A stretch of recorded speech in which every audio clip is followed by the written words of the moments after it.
there, everybody. It is nice to see you. We're here for the Bronx Buzz. We've got a really good show for you this evening, like we do every week.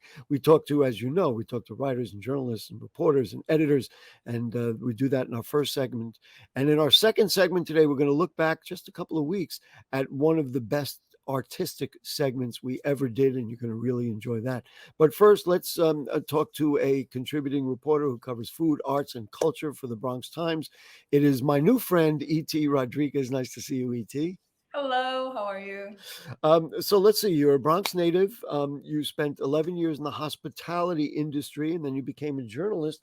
And now, I've got it right here of course, everybody reads things digitally, but I'm an old fashioned guy.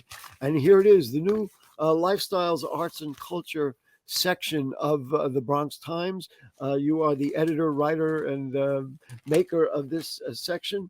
Well, Just tell me about how it came about and what you've been working on. yeah, so that was my editor's idea. Okay, I we'll give Christian Falcone the credit. Fine. Yeah, he definitely birthed that, but I do contribute a lot to it, being that I cover food and arts and culture. And yeah, it's just important for me to highlight the borough in a way that it's not normally written about, when it comes to those things. And people talk about a lot of different things, but we have a burgeoning, to say the least, arts and culture aspect of the borough of the Bronx. And what you've been doing is giving it a chance to shine. You also have this column, which I could turn to. We'll read the paper together, called Did You Know? Now, the one that I have here is the March 24th edition, which did the origin of shamrocks around the city, around the borough. What is the theme of Did You Know, and what's the idea behind it? Yeah. So basically, it's interesting or historical facts about the Bronx. And it's just a did you know? We have a lot of stuff coming up. I guess I shouldn't give any spoilers. You don't want to get right. We'll just tell people to check it out. And you're going to be in every edition now with that? Yeah, this is kind of my baby. Maybe some reporters will help out if I feel a little stuck. But for the most part, it's me doing the research, talking to people, and figuring out these really interesting details and history about the Bronx. One of the things that I tell people all the time is that for those of us who live here and have lived here, it's like undiscovered territory. Nobody knows we're here, and the notion that we haven't had a reporter doing lifestyles in the Bronx exclusively is probably a mistake. We probably should have done it because there's so much here. And so now that you are covering it, let's just talk about the Did You Know column. That talked about Fidel Castro and that visit to the Bronx in the 90s. I've been around long enough. I remember it. It was an amazing moment. Let's just talk about that column. And for you doing the research to rediscover that, what did you find? Yeah, the research is the craziest part about it, right? And I just kind of stumbled upon it. So when Christian and I were brainstorming this column and how I was gonna figure out stuff, I started talking like Fordham University professors, just people from the Bronx, and like the Bronx Historical Society. And then just kind of scraping as much information, and one thing kind of leads to another, leads to And, another. and then you came across Julia Pabon, who wrote the book on it. Exactly. And I interviewed him because, again, a Fordham University professor directed me to him. And initially, we were supposed to talk about sports, and we ended up talking about Castro. Yeah. Well, in a way, Castro was a huge baseball fan. I mean, needless to say. Yeah, Cuba, right? Yeah. But yeah, so it was really fun to dig into this. And I've actually been to Jimmy's Bronx Cafe way back in the day. Yes, I'm that old too. And so it was really fun to like be able to discover this and write about it. And as a native Bronxite, I just love learning all these things and being this baron of information to the people around me. I will tell you, just as an aside, obviously BronxNet is coming up with it to its 30th anniversary this fall, and we were there covering it when Castro was there. It Oh was wow. rather remarkable. And then after Julio wrote the book about it, he came on Bronx Talk and we talked about it. So I remember this, and it was for me a revelation, and I think for a lot of people If they didn't know it, they're going to find out about it by reading your work in the Bronx Times. And if they did know, like for me, it was really enjoyable to read it again. So congratulations on that. And Mhm. I'm not going to ask you what's coming up because we don't want you to spoil I any know. other part of it. The other, not the other thing, another thing that you wrote about, I thought was fascinating, and I know it, and I hadn't considered it, and that is there are only two movie theaters left in the Bronx. Yep. I remember there's taking a look at one of the great ones, the Lowe's Paradise Theater, and I right away said, well, Bay Plaza and 161st Street. That's it, just two of them. Yep. But I remember growing up in the Bronx, and there were theaters in every neighborhood. What's your point of view about this? Can we, and of course, the Whitestone drive-in and all that. What do you, how do you view this? Are we ever going to get more theaters, or does the economy of movie theaters not work for local places? Yeah, judging by the feedback, I see scraped a lot of Facebook groups, got a lot of input from people in the borough. Seems like a lot of people don't really care, They especially don't really care. That's when, no, no, no. I'm just expressing that. I yeah, understand exactly what you're saying. and especially when it's commercial, right? When it's something that can be easily streamed, and that's going to stream. But there are little artisanal or art house places like Cinema on the Sound in City Island. I Oh, see. that's right. Yes. Yeah, I see a lot more localized art spaces opening up and doing those kind of things. And, it feels like the New York City that I used to know in the 90s, where artists were all over the place. So that's nice. But as far as big box movie theaters in the I don't think Bronx, we're going to get them yeah, because you just don't have them. It's funny because I live in the North Bronx, and I happened to walk on Jerome Avenue, and I saw that there was a building for sale with a row of stores, and I mm, was saying to myself, "Gee, a building?" And then I remembered that was the old David Marcus Theater that we used to walk to, but now it's just, I'm sure, an empty shell. We showed, and I wanted to mention this. We showed the Lowe's Paradise just a moment ago, which was in your article. mhm. I was not aware that it is now dormant. I know it had been sold to the World Cultures, which was very disappointing World to me. Changers Church, yeah. Well, World Changes Church, yeah. they didn't buy it. It was under lease, but yeah, ever since COVID hit, it's just been really abandoned. Even when you walk by it, it's kind of stark. It is one of the most gorgeous theaters of all time, and for that to be empty were you in there? Would you recall seeing? I've never entered Oh, the building. that's I've seen it my spectacular. whole life. Never had the opportunity to walk in.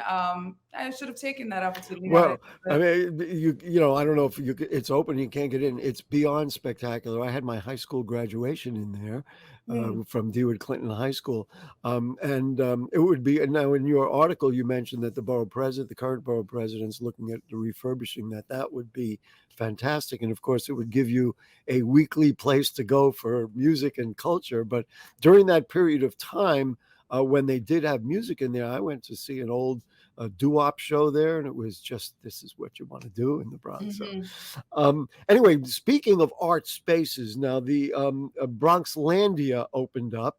It's an old train station, and they want to be the a main art space in the Bronx. Talk to me. Now you were in there, right? Yeah, Yep, there it I is. was there. I was there for their show, for their event. It was actually put on by Ideas 42, which is working to change negative narratives around landscapes like the Bronx. Right, So this event culminated in Bronxlandia. I got to interview the owners. They've actually owned it for about 6, 7 years. right. But This is Majora Carter and James Chase.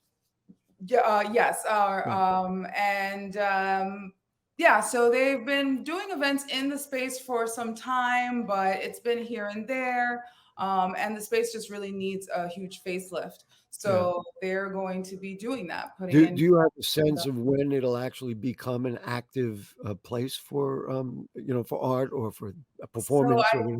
do have an inside scoop, Here but we I'm go, not ladies and gentlemen, drum worried roll, please. on Wait, let me do it. it. I'm writing a story on it, so Oh, okay. So stay you're tuned. was. So then look in the Bronx Times, and we will be able to do that. I'll tell you, there was one quote. I don't know if you saw it, but there was some objection to what Mr. Chase had said, saying something like that. If you have to go to Brooklyn or Queens to see a performance and art like that.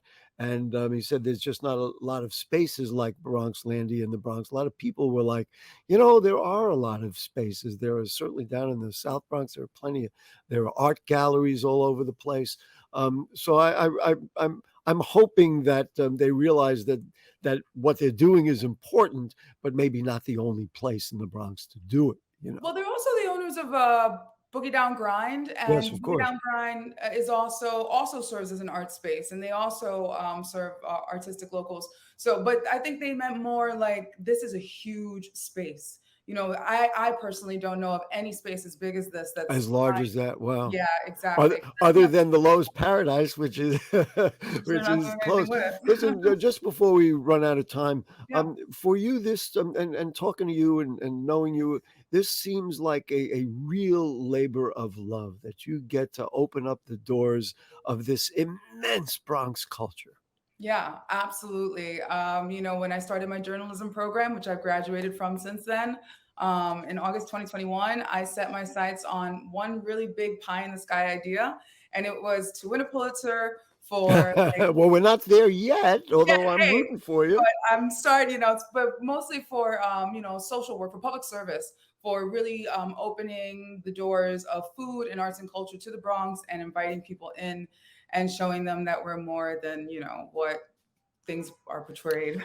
You know what's exciting to me is we interviewed your colleague Robbie Sequeira last week, Mhm. and I asked him essentially the same question, and he talked about being a Bronxite and saying, if I'm going to do this, why not do it at home? Why not do it here? Whereas I said, it's like undiscovered territory. Mhm. Nobody knows that we're here. Nobody knows that we have great art spaces or culture like we have, and you're writing about it in the Bronx Times is just so important and so special. Thank So I'm dying to ask you what's next, but you're holding it back. We just all have to check out the paper, right? you. Yeah, yep, that'd be Fair great. enough. bxtimes.com. And Correct. read everything, but certainly look for our friend ET. You can phone home if you want. I had to say that. Our ET Rodriguez does such a wonderful job. Thank you, and thanks to all my friends over there at the Bronx Times. What we'll do is we'll take a short break, and when we come back, we're going to do just an amazing artist in the Bronx who has the environment in mind. So don't go away.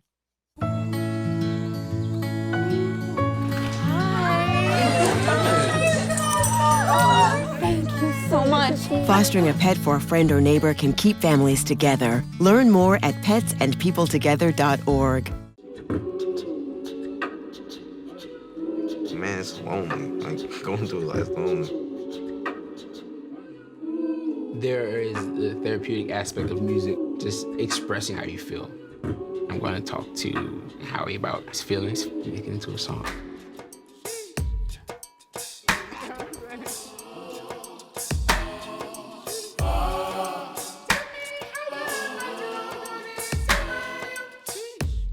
Is it time yet?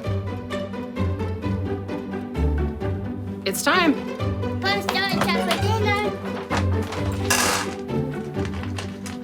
Oh, terrific. Faster dinner! Donating pet food is one of the many ways you can help families in your community. Pets and people belong together. Learn more at petsandpeopletogether.org. ¿Qué color? Perfecto, mijo. Gracias. Thank you. What's wrong, mijo?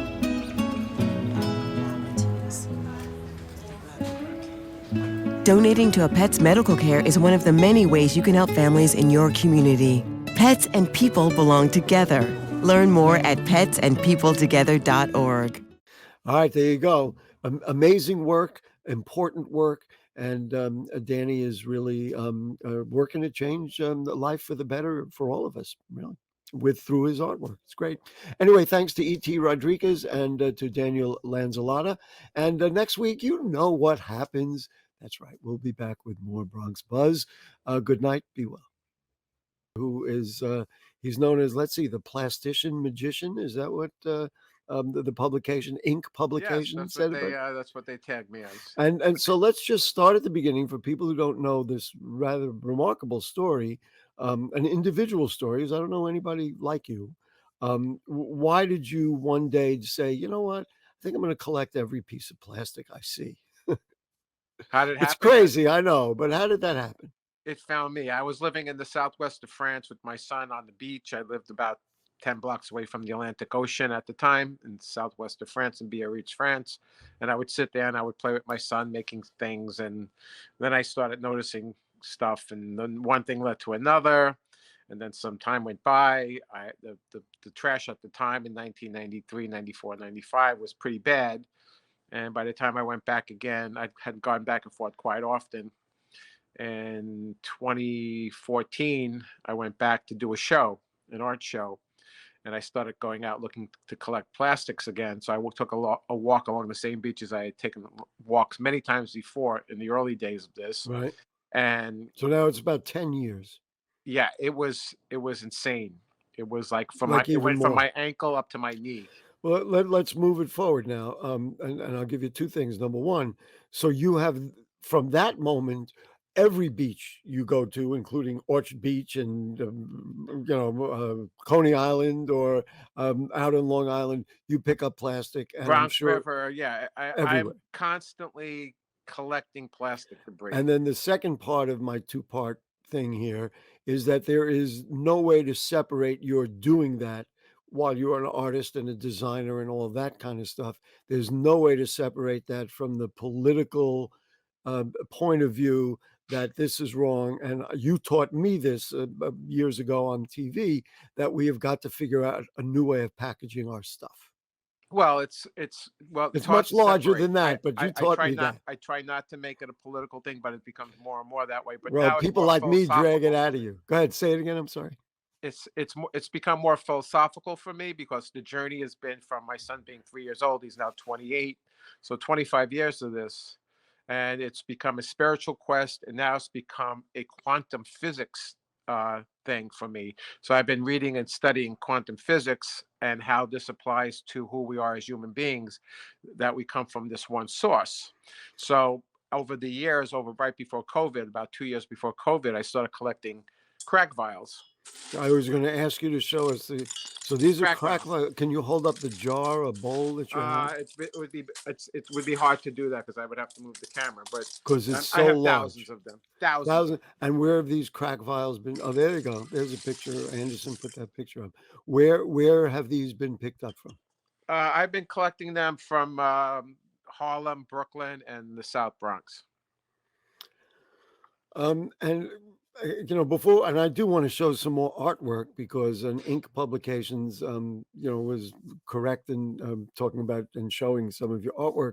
But what is the end piece? Or the end piece is something larger than you generally will be able to do on your own? Well, the crack thing became at the time I was living in Harlem in 2019 to 21 or something like that, and I started seeing crack vials, and I started seeing them as a single stream plastic in the environment and what that impact was. And then as I started collecting them, COVID happened, and I went back to collect them again as COVID tamed down. But then I made a connection between what a crack vial is. So a crack vial, this tiny little object here, if you could see that one, I'll get a better one. If you could see that crack vial, it's very tiny. It not only is the vial toxic and insane as a single-use stream of plastic, but the content of it is insanely poisonous. But it's also equivalent to this kind of thing. So this is a plastic laundry detergent bottle, and the contents of this product is also toxic and poisonous, and we're using it to wash our clothes. And then you wonder why we have the issues we have. So you look at volume, okay? I don't know how many of those little crack vials you could fit into that laundry detergent. Now, there are people who would say, well, you're exaggerating the amount Well, of no, what poison in the laundry no, detergent. But I'm just saying, in terms of volume, your laundry detergent and your bowl of crack vials are almost the same. no, No? this is thousands of this is 1,000, 15,000, 20,000 times worse because of the content. So I see. there's always a residual amount of crack in this. Mhm. And so when this hits the ground, that's where my concern became important to me, because I started to try to understand what the impact of the runoff of this product, this toxic waste, and what does this really represent as an item, as a crack vial. This is a new form of enslavement. That's what this is. This represents broken people. Because when I go to collect these things, I actually speak to a lot of the people who use this stuff.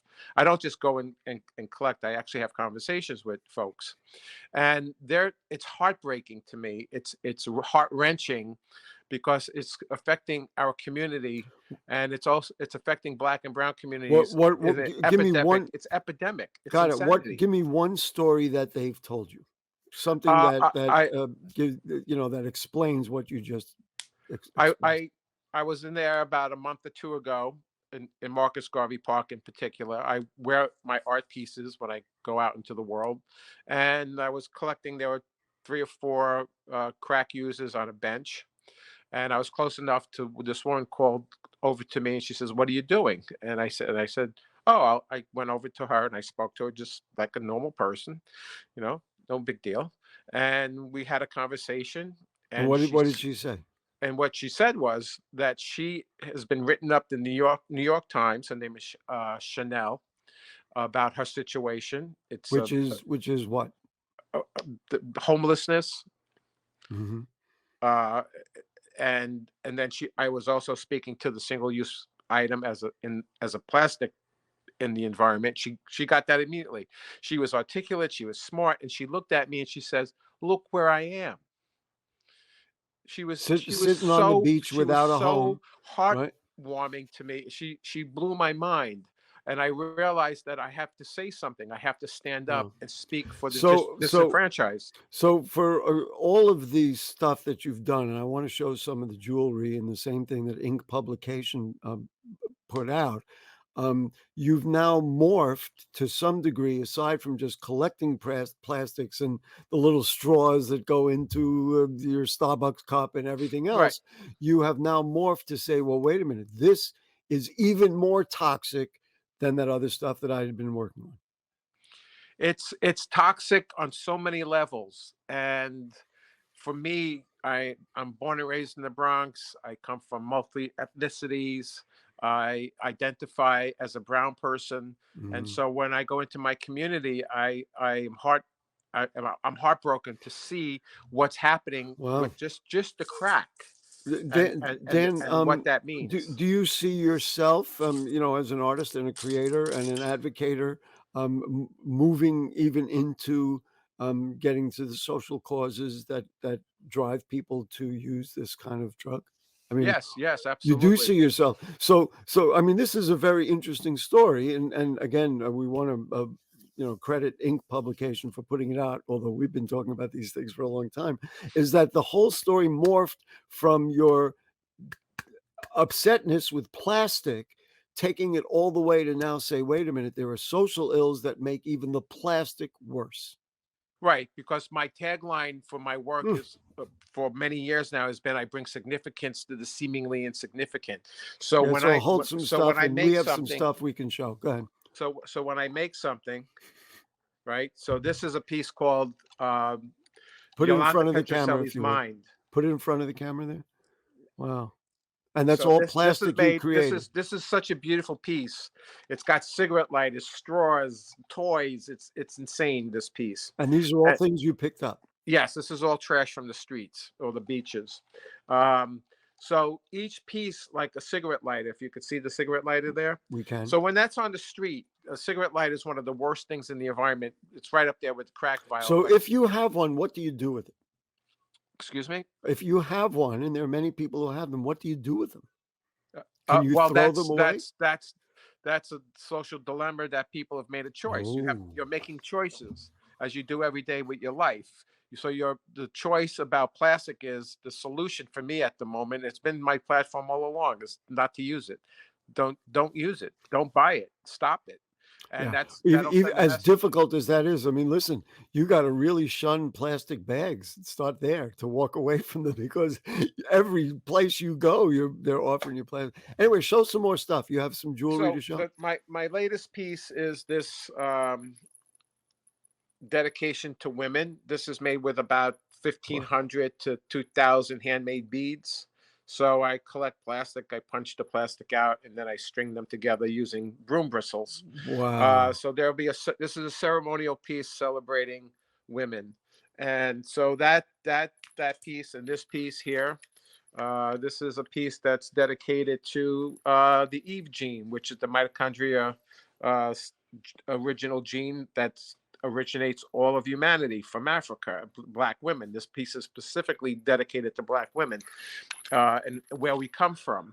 So it's an interesting thing to look at it from a genetic point of view, and to follow it back that far. Maybe we'll go like this, and how I started, or somewhere along the way toward the beginning, I asked about the end game. Now, you're doing all this stuff. Is the part of the end game, of course, is to be an artist, make a couple of dollars being an artist. That wouldn't be the worst thing of all. But is there an end game, or you're just going to keep putting it out until until you don't have enough materials to work with? Well, that's not going to happen anytime soon. I talk to a lot of artists. I follow a lot of people, and I go to a lot of cultural events and openings, and everybody out there is buying their art supplies. I never buy my art supplies. I just go outside and I go to the beach. You know, wherever I'm sitting or standing. The plastic is literally, we're drowning in it everywhere we turn. Do you go through Do you go through garbage bags? I mean, It's very rare that I go through a garbage bag. Wait, but hold the on, nice my thing about audio just cut plastic out. is, Say that again. I'm sorry, Dan. The I answer to that don't question. usually go through a garbage bag, but the nice thing about garbage bags, if I'm taking a garbage walk in one of the boroughs, Bronx, Manhattan, wherever, Brooklyn, those bags are clear plastic, so I could see it. I don't have to really go like crazy. And sometimes I see some toys, and then I get excited by the toys. Listen, you have a point of view that you are 1,000% dedicated to, and I have to tell you, I know I interview a lot of people. I talk about environmental. I talk about artists. I don't know anybody else who does what Daniel Lanzilotta does. Check him out in Ink Publications, right? Yes, you have the link. And if you find something in the street of interest, contact Daniel Lanzilotta. People do. I'm sure they do. And so thank you so much, Dan, for joining us. Thank you, I'm Gary. sure we will Thank you, extend Anderson. the conversation to the next time. All right, there you go. Amazing work, important work.